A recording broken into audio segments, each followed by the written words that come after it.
Well, hello everyone, and welcome to another episode of Harebrained Games. Today we're going to do a review of Age of Innovation, a Terra Mystica game. Now, before you worry about it, don't worry, it is a Terra Mystica game. If you had any doubts at all, have them quelled, because this is a Terra Mystica game. In fact, it's very like Terra Mystica. It is a 1 to 4 player experience with a solo mode, about 40 minutes per player, generally speaking, once you know what you're doing. It is a predecessor to the era of Terra Mystica, which came out over a decade ago. In this game, you are going to be terraforming your world, terraforming areas that custom to your particular chosen faction, and you'll get a lot of abilities and enhancements and positives and bonuses and such on the way to do that. But let's just roll into where it is. Let's investigate what comes in Age of Innovation, a Terra Mystica game. Unless anyone has any questions, it is a Terra Mystica game. Very Terra Mystica. Anyway, I've laid out the board already because I've been having fun playing it. Ooh, spoiler. But you get this nice new map. It's, in my mind, a lot more vibrant and colorful than the original Terra Mystica. Most people like that. A couple people didn't. Whatevs. But you get your standard area where you're going to be terraforming, as you see yellow team and red team have done here, and you have a track of different bonuses you receive over time. You've got your scoring track each round, and I'm halfway through a game that I've been messing around with the Automa with. You have different goals and objectives, and those will come up. You've got, everyone has their own player board, and the player boards are nice, and there's little detentes in every area. They're dual layered, especially even here they've got a nice dual layer contouring here, so everything fits in the slots nicely. You have a variety of different tokens, like these cover up when you terraform. You've got neutral buildings which you can put into motion. You've got all the buildings for each player. Books, a new commodity that you add, not just money. And tools, apparently this is a tool. Yeah, okay. It doesn't quite look tools, but tools become spades, and spades become ways to terraform things. Yes, my dog was spayed recently, but that's not related at all. And that's not how we looked after we had, anyway. Money, meeples, everything. Everything's there. Beyond these things, you also have a couple additional tracks. You have this track by which you are increasing your innovation mentality, whatever. You've got 4 different tracks: currency and law and machinery and science, etc. And you're going to be making your way up. As you do, you'll hit certain areas where you're going to get some extra power bonuses as you cycle through the 3 dishes. Do the dishes! Fun suddenly has positive connotations until you get to the end, etc. And then we have this new, for Terra Mystica players, we have this new competency tiles, and these you can obtain as a result of building and upgrading buildings. These competency tiles will give you bonuses and boosts in their various colors and an extra different specialty.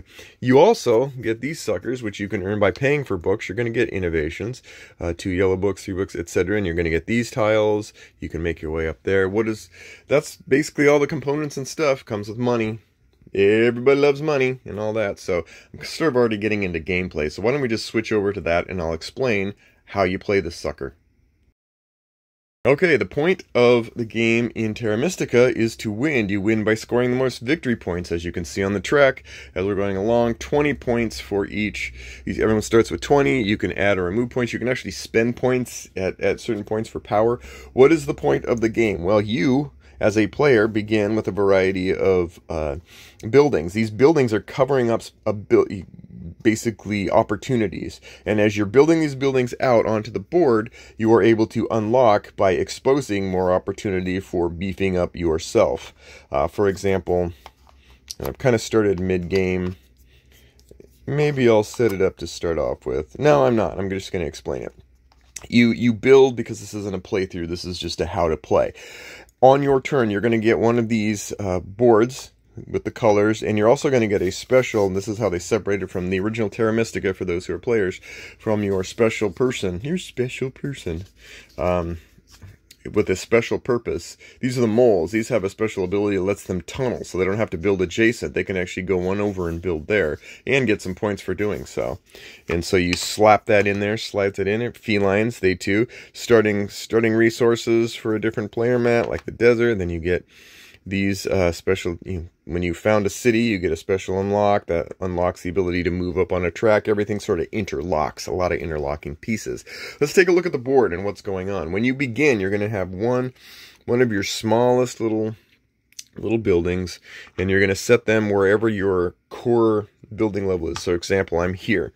At the beginning, everyone places into 2 sections, but over time, you're going to make some choices to terraform areas around you. You can only build where you have the right terrain. Well, how does that work? Well, here, if we look on the chart, in order to terraform, which is one of the actions we can take, we can terraform, we can upgrade, we can move our sailing up, and sailing means that you can go farther away to found new cities, which is powerful. It's a way to do it. You can also make it cheaper to do your terraforming. So you can use there's spades all over the place, but sometimes you can trade in these tools and all 3 of them act as a spade. But if you upgrade, 2 of them act as a spade. Eventually you can even get 1 of them to act as a spade, and then you can really do some quick terraforming. You also have at the start of every round, and there are 6 rounds, you have a tile that you take, and this is going to give you some sort of special ability just for that round. Like here's the spade we're talking about. We have that in spades. You can also grab one of these workers here, and they can be used and put it on the track, move up. You can also grab bridges and lay bridges down, and wherever you lay them down, then you define adjacency where there was not adjacency before.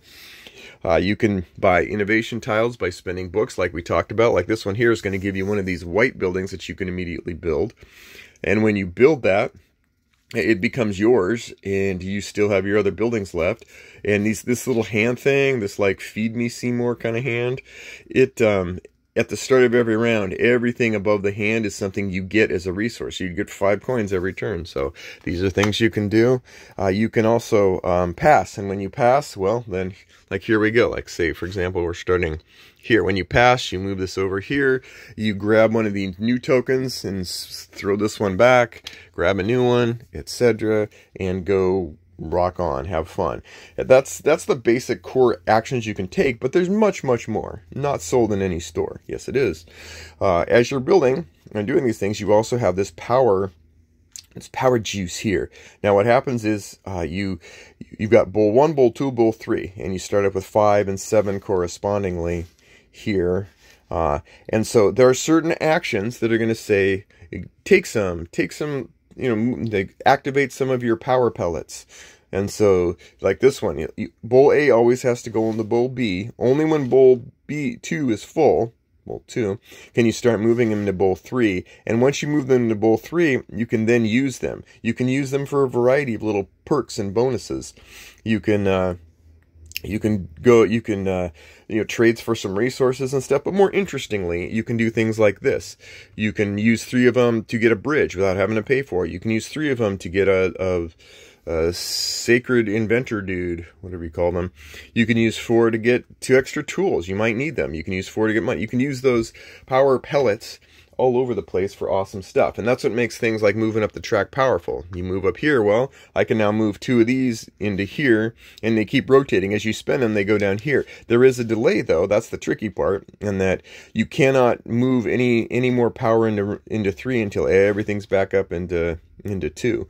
And so that gets interesting as well. A lot of this is going on. You can see that there's a lot going on here and a lot to track. Probably more than Terra Mystica itself, and somewhat akin to Gaia Project.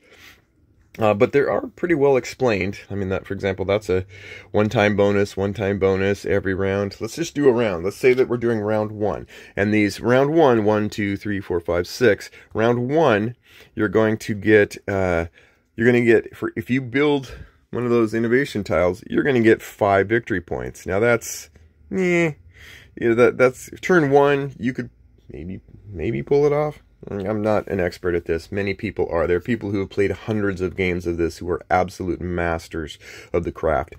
And that's what happens during the round. At the end of the round, for every 2 points up on the blue track, you're going to get to move 3 of your power pellets, your magical fomenting power pellets, forward into another dish. So that's pretty cool. That would give an incentive for a player to move up on the power track. Say, for example, it's the beginning of the round. So let's just do that. What you do is you go around, you find all of the hands, all of the hands that reach out and say, please, please do this. And you get to activate those things. So 2, 4, 5. Look at that. I got a lot of power to mess with. Okay, I've done that. I also get 2 more tools, otherwise known as blocks. I also get 1, 2, 3, 4, 5. So look at that. So I'm swimming in tools. How is that powerful? Because if I choose to terraform, I can terraform a like really opposite terrain really well right now. I also built my palace in an earlier point, and that's why. This one-time palace you build is going to give you a special tile that I placed in here, and that's why I have the value that I have. Okay, so that's what I've done. I've done all of my grabbing of resources. Now, everyone's just going to take actions in the action phase one at a time. I do something, my opponent does something. I do something, my opponent does something, until everyone's exhausted and passed. Well, the first thing I'm going to do, oh, sorry, flip that over, is, oh, hey, 2 more, look at that. And it's not sold in any store. I gotta use that joke. All right, so the first thing I want to do is terraform and build. Now, I can, you originally have to build these buildings. You then upgrade the buildings. You can upgrade to this building, which is going to give you power and money. You can then upgrade this building, and you can see the arrows pointing to this building, and this will give you well, an innovative worker every round, and you get a competency tile, which you may select from there. And then you can build this awesome university, which is the same thing, but then you can found a city with only 3 buildings. Building a city is cool. If you can have a building, there's a certain way that you have to have at least 4 buildings, or some exceptions to the rule, connected together, adjacent, not just in range or in reach.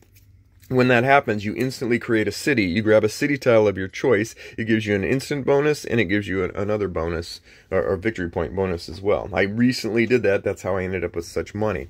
So say, for example, I want to build. Say I want to terraform something adjacent to me. Now let's find out here. How about this? We want to terraform this spot here.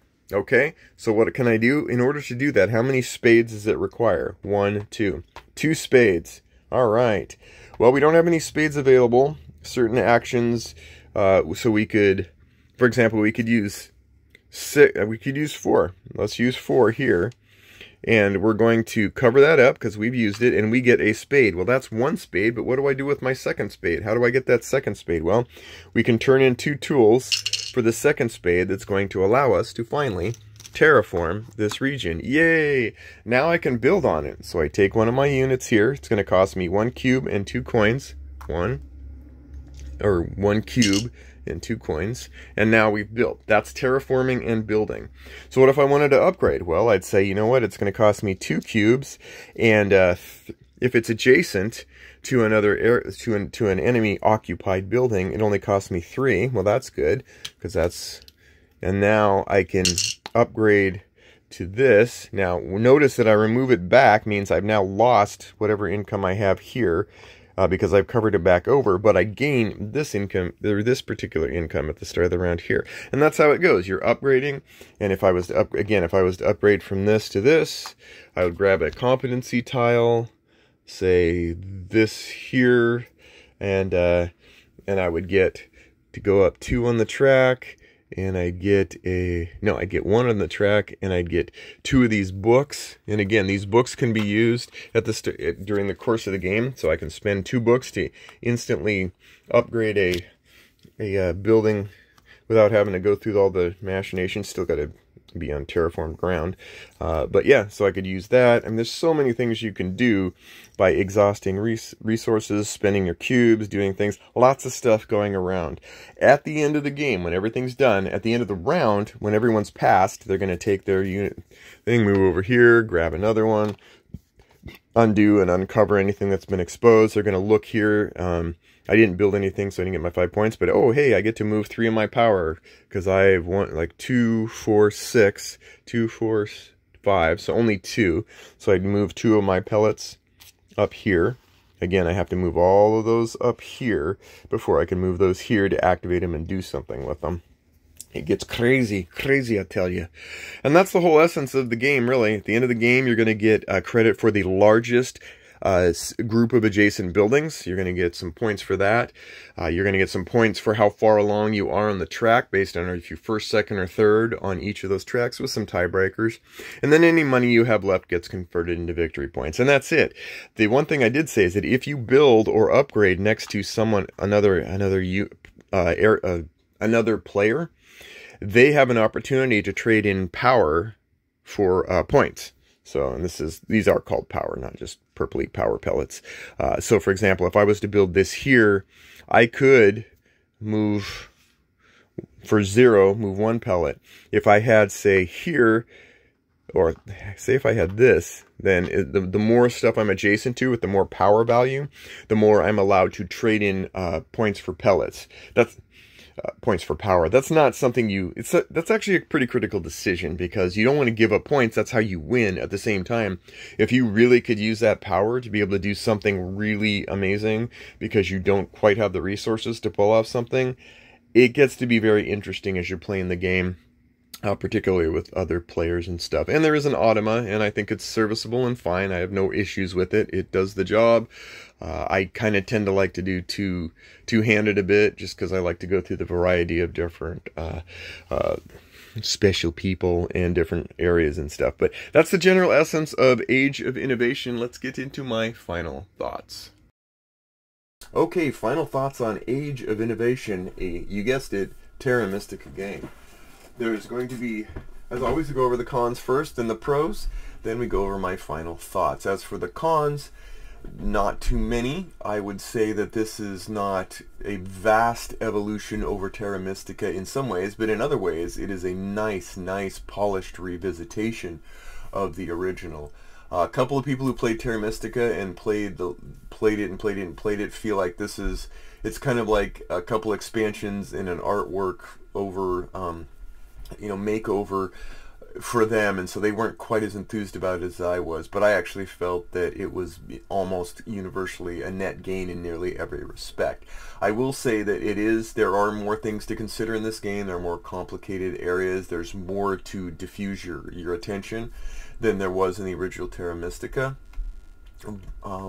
So if that's something where you felt like you just had just the right complexity level at Terra Mystica, then this is probably not something you'll want to revisit. Or if you're just burned out of Terra Mystica, this is not likely to rejuvenate you for too long, although it might. I wouldn't put it past it.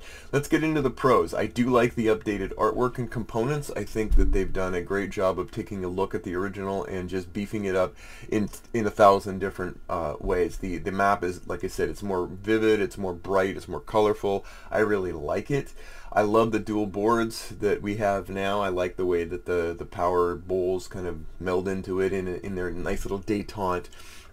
The buildings and sort of the flow of the game is more akin to me. I connected with it much more than I did the original. That's one kind of ding about the original, is I didn't feel like I was in this mystical world doing a lot of stuff. It felt sort of rote and mechanic.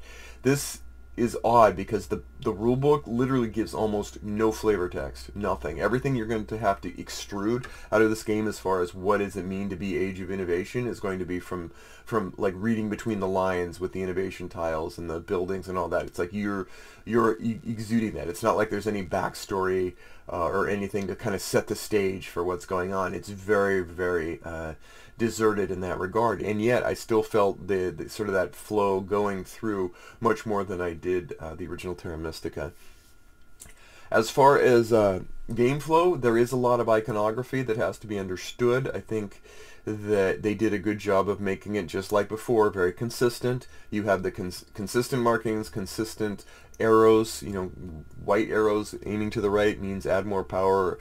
Black arrows heading to the left means removing power to do something.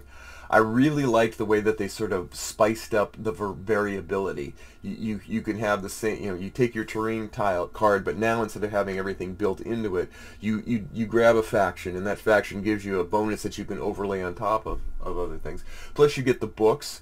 The books, I mean, some people felt that the books were a bridge too far. I actually felt like it was a nice way to spice it up with an additional currency that I think added, I don't know, it just fit. It fit and stuff. And so points for that. The flow of the game, again, it's not a quick game.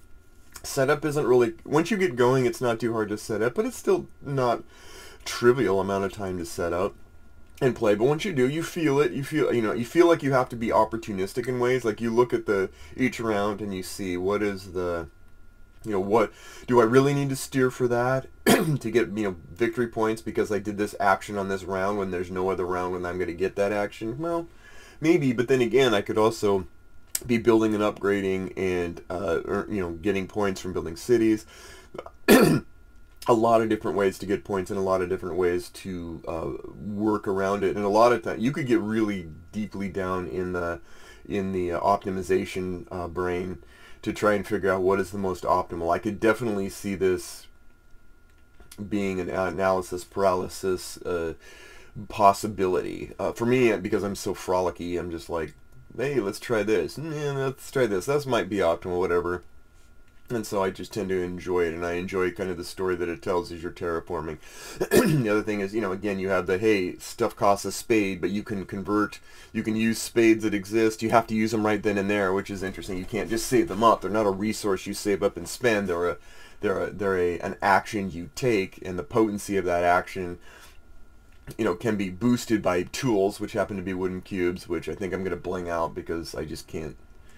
Yeah, someone who's worked on Minecraft, I'm like, these are blocks, not tools. We have tools for anyway. But I do think that the rule book did a good job of explaining everything. I really like that the rule book said if you are from Terra Mystica, we're highlighting very specific sections. You can just read the stuff that's changed if you're so well versed in it. Now, for me, I read it all through and played in stuff and enjoyed it. The neutral buildings are nice. They're kind of an instant like, hey, wow, I get a building I didn't have to go through all the hoops to pay for and put in there that I can add and kind of beef up myself. I really like just the general kind of pleasantness of the experience, of the flow of it. You are kind of competing and kind of not competing. You kind of want to be near your opponents to get that little boost, so you don't have to pay so much money in some ways. On the other hand, you don't want to give them power, but then they, again, have that trade-off of, okay, I could get power right now because you upgraded right next to my city, but do I want to give up the victory points for that? And sometimes you will, sometimes you won't. So, bottom line, Age of Innovation, what are my final thoughts? My final thoughts are, I didn't really groove on Terra Mystica when it first came out. I bought it, and at first I felt like I just bought a 90-pound brick. Over time, I slowly began to appreciate it more, and so then I played it more, but it never really grabbed me. And then Gaia Project came around, and I looked and I found a lot more of the things, a little more fun on the fringes and fun little things to do in Gaia Project, as well as the core game loop. And I really liked Gaia Project, and so Terra Mystica was sort of the baseline by which Gaia Project I decided to pick up, gave away Terra Mystica. And I really liked Gaia Project. So when Age of Innovation came around, I saw a lot of Gaia Project kind of like tweaks and benefits in Age of Innovation, and so that's why I ended up picking it up and giving it a shot, and I'm glad I did. I think it is a fully and completely interesting version of Terra Mystica. If you are from Terra Mystica and you like the idea of maybe some pleasant updates and some new things and a couple expansions, kind of added to the fray, I think you're going to really enjoy this. If not, and you're just coming straight up from never knowing anything about them, it will be a little bit it'll be a bit of a learning curve to know all of the different ways that everything hooks and connects with each other, but I do think that it's smooth enough and there's enough variety and pleasantness that you will be able to make it through and enjoy it. I think this is probably slightly better than Gaia Project as far as my interest level. I would give this an 8 out of 10, Gaia Project 7.5 out of 8, and maybe Terra Mystica a 6. So I enjoyed it. I'm glad I bought it. I think that it matches all the stuff that I wanted to see in the original, has come to fruition here with a lot of variability that I think is going to make me enjoy playing it for quite some time. So there you go. Thanks again, and we'll see you next time on Harebrained Games.